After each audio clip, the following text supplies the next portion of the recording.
Le Gabon veut relancer l'attribution de permis offshore. L'objectif des autorités est d'augmenter sa production.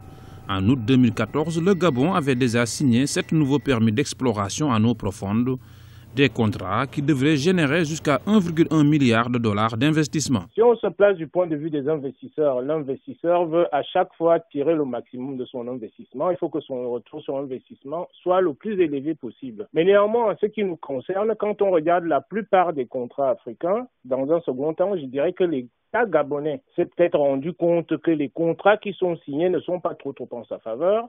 Et à partir de là, ils essaient de modifier les conditions d'octroi de ces contrats-là, chose qui me semble tout à fait logique. Même qu'on reste dans la logique de croissance et de développement de l'économie, ou alors qu'on aille dans la logique du B2B, c'est-à-dire gagnant-gagnant. Donc à ce niveau-là, je pense que la logique, le fait de réviser les contrats ne sont pas signés de manière ad vitam aeternam.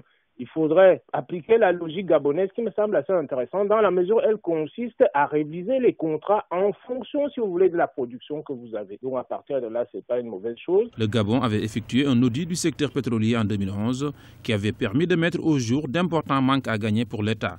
Cette nouvelle politique inquiète cependant les opérateurs qui voient dans cette décision une volonté de l'État gabonais de récupérer une plus grande part des recettes pétrolières.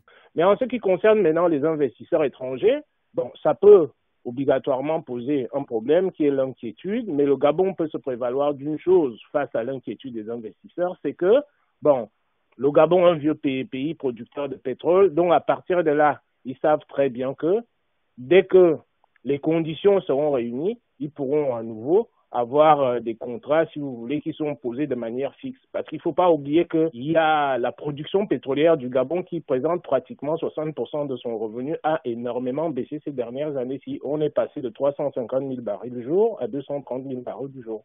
Donc il faut bien que l'État puisse trouver des moyens pour compenser les efforts pour financer son développement. Rappelons que le Gabon a un nouveau code des hydrocarbures adopté à l'Assemblée nationale.